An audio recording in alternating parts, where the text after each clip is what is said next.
Hey guys, I just want to make this short and sweet so that you can see what students are going to see on their side of our OHS, and the many different ways in which they can access content so that you kind of understand there's help for them everywhere they turn. So I've already gone through the whole process and released, this student has all the content released to them. That won't be the case for your students depending on their choices and whatnot, but I went through everything to get all the content to release to them to make sure the release conditions are correct.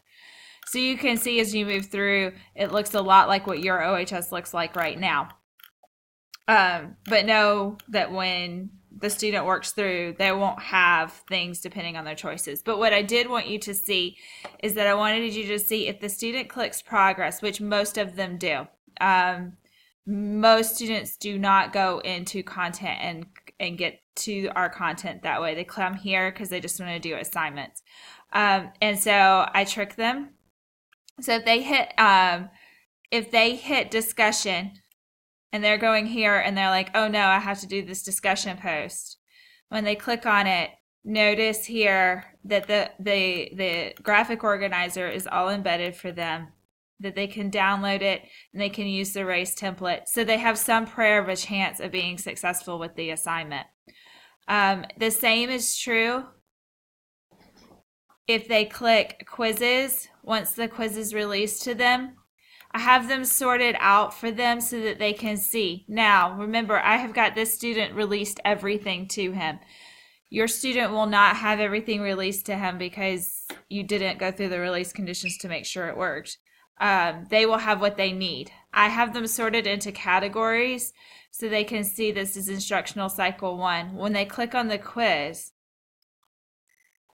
notice they get the description, they get the story, they get these things. When they allow this to happen, they get the Quizlet, and then they're able to go in and start the quiz. So they have some prayer of a chance with even the quiz list to be successful. The same thing is true if you look at assignments.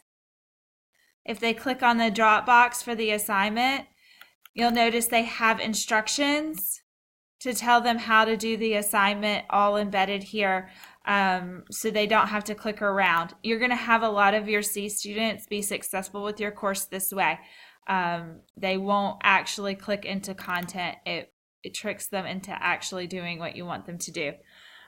So I wanted you to see that tab so you know that that's there. Something that I always do and have already done, and I recommend that if you do that, is I use this feedback portion. So this particular student, as we expected, has not taken the pretest.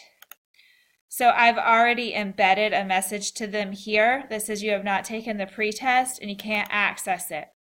After these quiz dates have passed, you can go and embed the description that's in the quiz into this feedback. That way, if they click into the grade book, they'll see this, and they can work straight through the grade book and get what they need. So that's another way to get to students that aren't going to follow step by step by step. Okay. I am still currently working on the class plan and how best to make that work. And I will send those instructions to you hopefully sometime between this afternoon and tomorrow morning. All right. Thanks, guys.